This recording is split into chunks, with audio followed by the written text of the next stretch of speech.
para anbiya dari Nabi Adam sampai Nabi Muhammad datang ke masjid ini untuk melakukan sholat. Sebesar apa ularnya? Sebesar pintu ini. Kepalanya. Ada makam Nabiullah Ibrahim.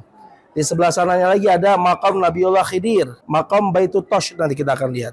Di situ di mana karomah Sayyidina Ali. Imam Ali mencoba untuk membelah anak tersebut. Keluarlah semua isi dari dalam perutnya. Kala, jengking, ular, semua yang terjadi keluar.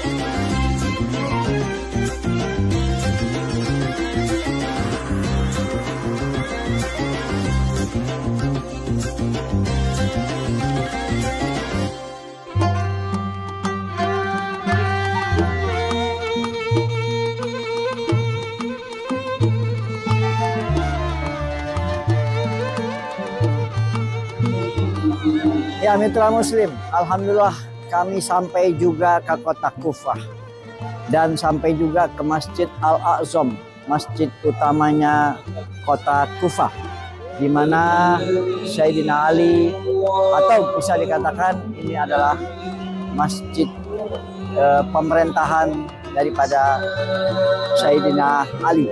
Di tempat ini banyak sekali situs-situs bersejarah, di mana diantaranya adalah mihrab Sayyidina Ali, di mana Sayyidina Ali dipancung kepalanya oleh Ibnu Muljam di tempat ini, dan akhirnya Sayyidina Ali dibawa ke rumahnya, di kediamannya, dan wafat di rumahnya di sekitar masjid ini.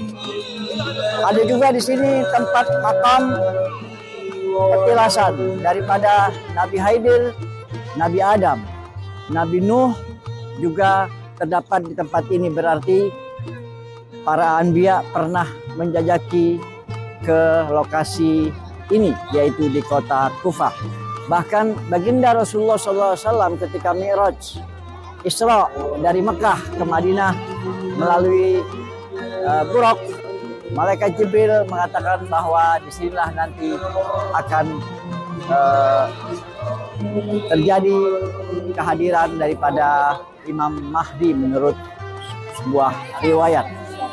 Dan di belakang saya ini adalah masyarakat Irak, ya, bahkan Iran. Saya lihat kelihatannya mereka adalah beraliran Syiah dan bercampur dengan Sunni.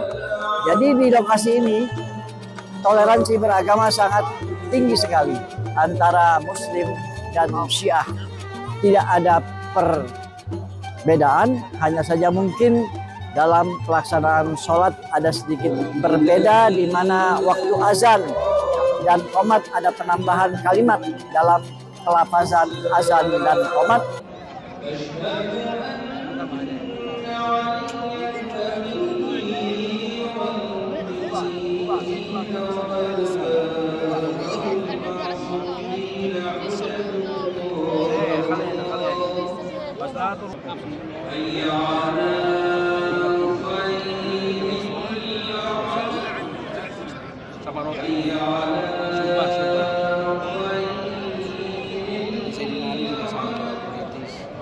Dan juga biasanya Syiah ini atau kaum Syiah setiap sholat 2 rakaat itu ada kunut yang dilakukan setiap sholat yang fardu. Jadi kunut itu setiap 2 rakaat mereka melakukan kunut sebelum ruku.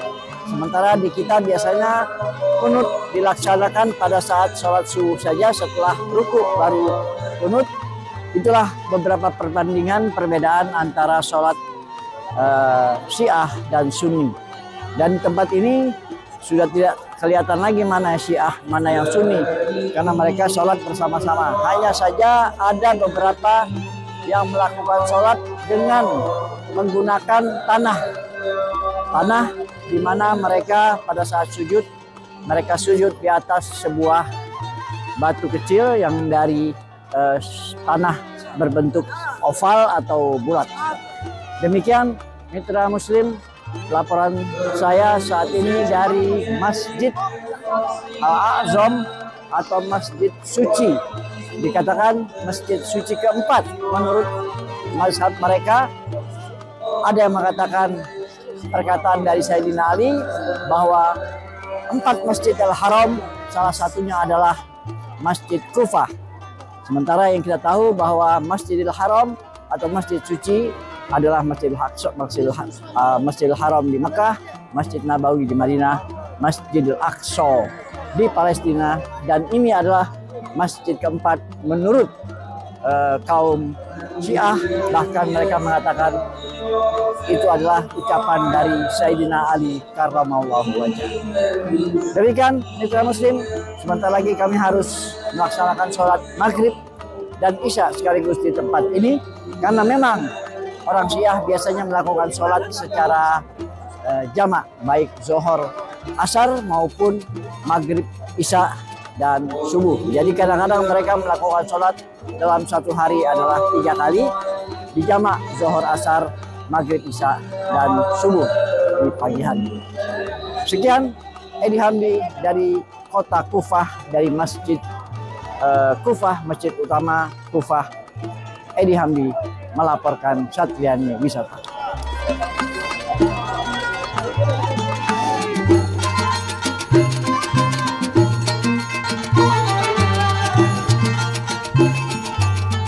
Pada kesempatan hari ini kita sudah masuk ke dalam salah satu masjid paling bersejarah, paling bermakna, paling punya sejarah juga setelah Masjidil Haram dan Masjid Nabawi dan Masjidil Aqsa. Di dalam hadis-hadis mutawatir Nabi Shallallahu Alaihi Wasallam bilang ada 4 masjid utama di dalam Islam. Apa itu? Masjidil Haram di Mekah, Masjid Nabawi di Madinah, Masjidil Aqsa di Palestina, dan Masjidil Kufah. Masjidil Kufah juga salah satu masjid yang penting. Cuma karena tersiar kabar yang kurang enak tentang Irak di Indonesia, banyaknya jemaah yang tidak mau datang ke Irak karena alasan bahaya, ancaman dan lain-lain, hingga Masjid Kufah dilupakan. Bahkan sebenarnya sayang karena di sini banyak makam para anbiya dari Nabi Adam sampai Nabi Muhammad datang ke masjid ini untuk melakukan sholat. Dan sebelum kita menemui tapak tiras para anbiya dan aulia, pintu yang besar ini namanya adalah pintu Thuban atau Babun Thuban. Apa itu Thuban? Thuban artinya itu ular besar. Kok dinamain ular besar? Ada apa di balik kata ular besar ini? Karena pada zaman kekhalifahan Sayyidina Ali bin Abi Thalib radhiyallahu anhu, ketika beliau mengajarkan murid-muridnya, para umatnya, saat beliau menyampaikan dakwah di mihrab beliau, di mana? Di sebelah sana ada kaum jin, pemimpin dari kaum jin yang merubah bentuk menjadi ular, masuk ke dimensi manusia melalui pintu ini. Sebesar apa ularnya? Sebesar pintu ini, kepalanya. Jadi sehingga pada saat ular itu masuk, para jemaah lari. Cuman ular itu nggak berani masuk sampai Sayyidina Ali yang mengizinkan masuk. Hingga Sayyidina Ali mengizinkan masuk, masuklah ular tersebut ke mihrab Sayyidina Ali. Apa yang dia katakan? Ular tersebut adalah pemimpin bangsa besar jin. Dia mempunyai masalah dan minta nasihat dari Sayyidina Ali. Kenapa kok mintanya ke Sayyidina Ali? Karena pemimpin setelah Nabi adalah Khalifatul Rasyidin, yang dimana setelah Sayyidina Abu Bakar, Umar, dan Utsman, yang terbaik setelah 3 itu adalah Sayyidina Ali. Maka datanglah jin tersebut untuk meminta nasihat dari Sayyidina Ali. Setelah mendapatkan nasihat, ular itu kembali pulang ke dunia ini melalui pintu ini. Bahkan disebutnya Babu Thuban, pintu ular. Lalu di sini kita melihat ada makam Nabiullah Ibrahim. Di sebelah sananya lagi ada makam Nabiullah Khidir. Nabiullah Ibrahim berasal dari Irak. Walaupun kuburannya di Palestina, di Palestina, tapi beliau asal dari Irak. Dari mana? Kota Nasiriyah. Bahkan di kota tersebut masih ada rumahnya Nabi Ibrahim. Nabi Ibrahim sebelum hijrah ke Mekah, bahkan ke Palestina, beliau datang dulu ke Masjid Kufah ini, melakukan sholat di sini, iktikaf, sholat bermunajat kepada Allah Subhanahu Wa Taala. Lalu Nabiullah Khidir, yang di sebagian riwayat mengatakan bahwasanya beliau masih hidup sampai sekarang. Wallahu a'lam bishawab. Beliau datang ke tempat ini untuk bermunajat kepada Allah Subhanahu Wa Taala. Kenapa? Karena keutamaan masjid ini sangat luar biasa. Lalu nanti kita akan lihat 2 tempat lagi, maka sebelah sana adalah tempat di mana Sayyidina Ali membuka kantor kekhalifahannya yang bernama Dakatul Qadha, di mana Sayyidina Ali ketika ada umat bertanya tentang fatwa-fatwa, Sayyidina Ali melakukannya di tempat tersebut, Dakatul Qada. Lalu ada namanya Maqam Baitul Tosh, nanti kita akan lihat. Di situ di mana karomahnya Sayyidina Ali pertama kali muncul, ketika ada ibu, ketika ada satu anak, lalu ada dua ibu mengakui satu anak tersebut. Imam Ali menyelesaikannya di tempat tersebut. Dengan apa? Dengan Imam Ali mencoba untuk membelah anak tersebut, sehingga muncul satu perkataan dari dua salah ibu itu bilang kepada Sayyidina Ali, wahai Ali, wahai pemimpinku, jangan kau belah anak ini. Dia akan berikanlah ke ibu tersebut. Maka Sayyidina Ali di situ mengatakan bahwasanya engkaulah ibu sesungguhnya, karena ibu yang asli kepada anaknya adalah tidak ingin anaknya terluka. Lebih baik hidup dengan orang lain tapi dia bisa berkembang menjadi anak yang soleh atau soleha. Lalu kita nanti akan menemukan makam dari Nabi Muhammad SAW, di mana di tengah-tengah saat apa Nabi Muhammad datang, sebagai dari riwayat Syiah maupun Sunni mengatakan Nabi Muhammad datang ke sini saat Isra Mi'raj. Ayatul Quran surat Al-Isra ayat pertama. Bismillahirrahmanirrahim. Subhanalladzi usra bi 'abdihi lailan minal masjidil haram ila Masjidil Aqsa. Ketika Nabi Muhammad Isra Mi'raj dari Masjidil Haram ke Masjidil Aqsa, sebelum ke Sidratul Muntaha, Nabi Muhammad minta izin kepada Allah untuk melakukan sholat 2 rakaat di mana? Di Masjidil Kufah. Makomnya ada di sana, nanti kita akan lihat. Lalu ada mihrab Sayyidina Ali, di mana Sayyidina Ali dibunuh. Mihrab tersebut bukan tempat maktal atau terbunuhnya Sayyidina Ali saja, tapi menjadi tempat Sayyidina Ali menyampaikan ceramah-ceramahnya, di mana di mihrab Ali di zamannya. Lalu ada lagi makam Nabiullah Adam. Ada apa Nabiullah Adam di sana? Karena Nabiullah Adam lah yang membangun masjid ini. Masjid Kufah dibangun oleh Nabiullah Adam dan keluarganya. Dengan apa? Imbalan dari Allah. Ketika Nabiullah Adam keluar dari surga, ingin diampuni kesalahannya, maka Allah menyuruh Nabiullah Adam untuk membangun masjid dan berdoa di dalamnya. Di sana ada makam Nabiullah Adam. Lalu siapa? Malaikatul Jibril. Kapan datang? Saat Isra Mi'raj. Nabi Muhammad sholat di sana, di tengah, Malaikatul Jibril agak di pojok. Kenapa? Karena Malaikat Jibril bilang kepada Nabi Muhammad, wahai Muhammad, aku tidak bisa sholat di belakangmu atau di sampingmu karena engkau berada di derajat yang berbeda. Bahkan di Sidratul Muntaha pun Malaikat Jibril tidak bisa tembus kecuali Nabiullah Muhammad SAW. Itulah kehebatan Nabi kita Nabi Muhammad. Lalu ada lagi makam atau kuburan markat dari Muslim bin Aqil, keponakan dari Sayyidina Ali bin Abi Thalib. Lalu ada makam dari Mukhtar Al-Thaqafi, sahabat Muslim bin Aqil yang membantu perlawanan ketika pasca hari Asyura. Lalu ada lagi sahabat dari Muslim bin Aqil, itu Hani bin Urwah di sini, yang membantu Muslim saat beliau dikepung di Kufah. Dan itu adalah sebagian histori sejarah dari Masjid Kufah. Insya Allah kita teruskan niat kita, amal kita. Dengan melakukan amal ini kita akan berkunjung satu persatu ke situs-situs tersebut dengan niat yang ikhlas. Amalan saleh wa salihatan bidzikrika. Al-Fatihah. Tasbikuha salatu ala Muhammad wa ali Muhammad. Al-Fatihah. Bismillahirrahmanirrahim. Iyyaka na'budu wa iyyaka nasta'in.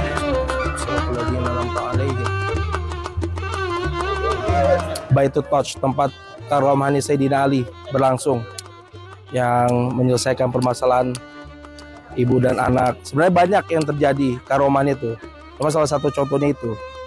Ada dulu yang datang Sayyidina Ali, perempuan sendiri, putri perempuan belum kawin tapi perutnya itu besar. Keluarganya mengira itu perempuannya hamil di luar nikah. Sampai akhirnya dibawa sama orang tuanya ke siapa? Ke Sayyidina Ali. Mau dirajam karena berpikirnya gosip-gosip dari orang bahwasanya perempuan tersebut hamil di luar nikah karena perutnya besar. Dibawalah ke tempat sini. Sayyidina Ali bilang apa? Enggak, perempuan itu tidak hamil, akan tetapi dikasih sihir hitam.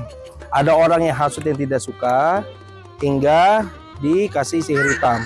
Datanglah perempuan itu ke sini sama Sayyidina Ali. Sayyidina Ali sholat di sini 2 rakaat, didoakan dan keluarlah semua isi dari dalam perutnya, kala jengking, ular, semua yang terjadi keluar. Hingga di situ terbantahkan bahwasanya perempuan tersebut hamil. Itu salah satu karomah juga dari Sayyidina Ali.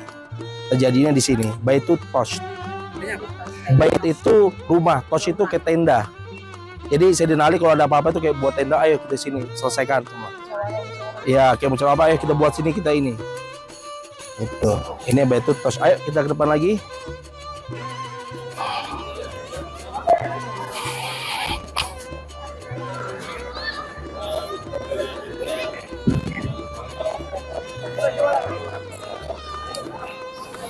Ini Dakatul Qadha, di mana Sayyidina Ali memberikan fatwa-fatwa ke umatnya saat itu. Ada yang bertanya tentang zakat, ada yang bertanya tentang hukum puasa, apa semua datangnya ke sini. Jadi bisa dibilang ini tuh dulu tuh di sini kayak kantornya Sayyidina Ali saat itu. Sini Sayyidina Ali ngasih nasihat, fatwa dan lain-lain di sini. Dakatul Qadha. Qadha tuh kayak hajat, dakat tuh kayak tempat apa ya, biasa kalau admin itu ada admin tempat duduknya ya kan, ada orang nanya ya, tempat penyelesaian hajat orang-orang. Qadha yakni menyelesaikan sini. Dakatul Qadha.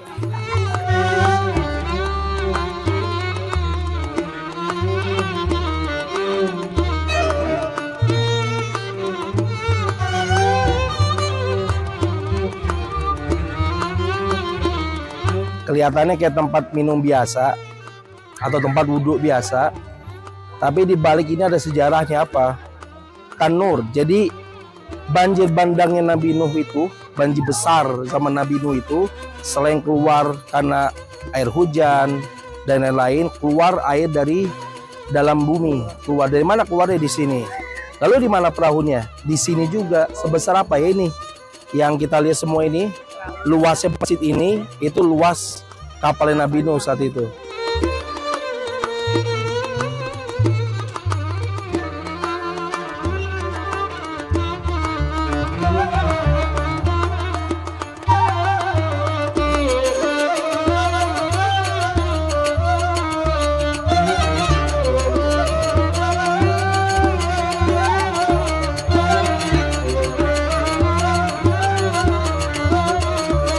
Ini batu untuk mengukur waktu sholat zamannya Sayyidina Ali kan, zaman Khalifah Nabi saat itu kan nggak ada jam untuk menentukan waktu sholat. Ya, gimana menentukan waktu sholat? Pakai bayangan jam matahari. Dari mana? Dari batu ini. Dilihat dari bayangannya. Oh, kalau bayangannya ke utara berarti waktu sholat zuhur. Bayangannya ke timur, oh sholat asar. Kalau sholat subuh gimana? Cahaya bulan. Cahaya bulan lewat sini. Bilangnya gitu, bilang katanya dari zamannya Sayyidina Ali nih. Ya, dari berarti udah ribuan tahun. Cuman dipoles buat di apa ya, biar lebih awet kali ya.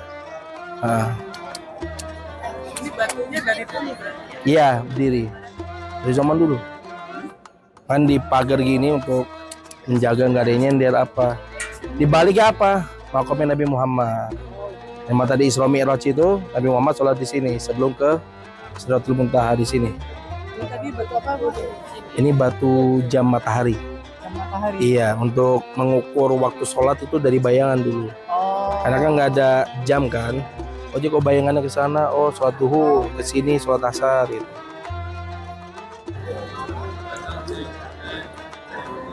Kalau Ini makam Nabi Muhammad. Ya, jadi Nabi Muhammad datang sini sholat.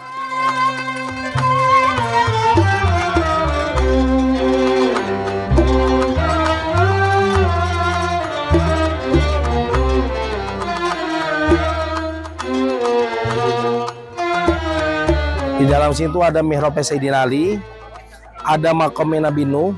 Nabi Nuh sebelum banjir bandang tuh datang ke mihrab sini sholat. Habis itu ada makamnya Sayyidina Ali Zainal Abidin. Siapa? Putranya Sayyidina Husain. Datang sini ngapain? Sholat. Ya, cucunya siapa? Sayyidina Ali, buyutnya Rasulullah. Datang sini sholat. Indonesia Habib, masya Allah, dia super Habib. Cucu langsung. Ya, di sini ya, perempuan sini, laki-laki sini. Ketemu di sini. Al-Qadir.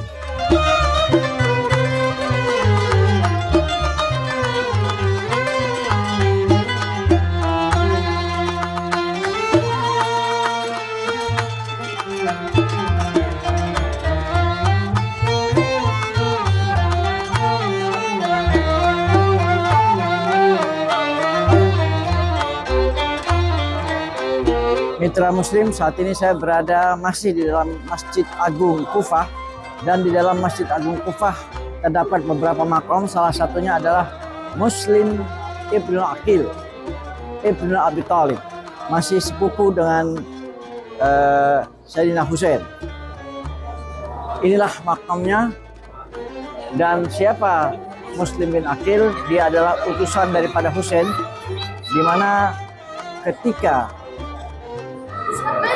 masyarakat Kufah membaiat atau ingin membaiat Husain sebagai khalif atau pelanjut daripada orang tuanya atau ayahnya Sayyidina Ali, maka diutuslah Muslim bin Aqil untuk melihat, mengecek, mengkonfirmasi apakah benar masyarakat Kufah itu mau membaiat Sayyidina Ali. Bahkan Muslim bin Aqil menulis surat, hampir ribuan surat dikirimkan untuk Sayyidina Ali, bahwa benar masyarakat Kufah ingin membaiatmu wahai Ali, dan segeralah engkau datang ke Kufah untuk dibaiat oleh kaum atau masyarakat Kufah. Tapi ternyata Muslim bin Aqil dalam perjalanannya telah dibunuh oleh Ubaidillah, sehingga Muslim bin Aqil dimakamkan di tempat ini. Sementara Husain yang terlanjur, atau Imam Husain yang terlanjur mengetahui bahwa masyarakatnya akan membaiat, tetap datang, dan akhirnya terjadilah tragedi Karbala di mana Sayyidina Husain dan keluarganya dibantai oleh musuh-musuhnya. Demikian lintas sejarah daripada Muslim bin Aqil, sepupu daripada Sayyidina Husain bin Ali bin Abi Thalib.